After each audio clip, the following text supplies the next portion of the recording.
Depuis qu'il a rangé les raquettes, Roger Federer prend du bon temps avec sa petite famille. Invité du Daily Show, une célèbre émission satirique américaine, la légende du tennis a raconté une anecdote savoureuse qui lui est arrivée récemment avec une agent de sécurité de Wimbledon. Humain, malgré tout. Durant toute sa carrière, Roger Federer a surmonté tous les obstacles, et notamment celui sur lequel il s'est longtemps cassé les dents, Roland-Garros.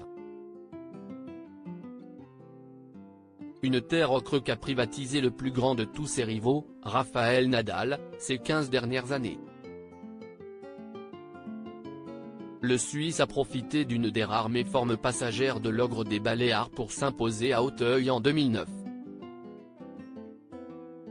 De quoi noircir un palmarès extraordinaire où figurent en lettres capitales ses 8 titres à Wimbledon, son jardin anglais. Désormais retraité du circuit, l'ancien numéro pensait avoir son rond de serviette au All England de court. Et pourtant, les portes de cet endroit prestigieux se sont refusées à lui, la faute aux ailes d'une dame de la sécurité.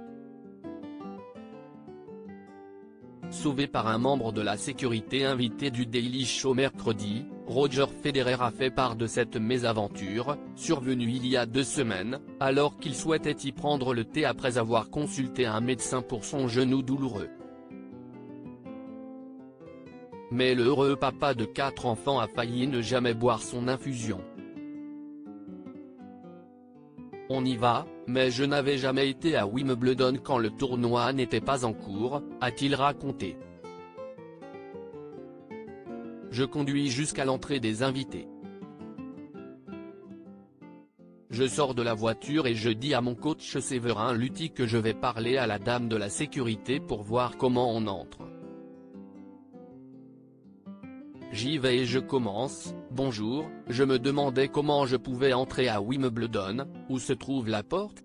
S'ensuit un dialogue ahurissant entre la légende de la petite balle jaune, qui n'avait pas sa carte de membre sur lui, et cette personne très à cheval sur le règlement. Car, malgré les supplications du désormais ex-tennisman, contraint de lâcher qu'il avait gagné 8 fois le tournoi, aucun de ses arguments ne fait fléchir son interlocutrice. Il aura fallu des minutes de négociation et l'aide d'un agent de sécurité plus physionomiste pour que le gentleman balois puisse siroter son breuvage. En ressortant, j'ai pensé à aller de l'autre côté pour faire un signe à la dame et lui montrer que j'étais entré, mais je ne l'ai pas fait, a-t-il rapporté, hilar. Même retraité, le fair-play est toujours dans ses gènes.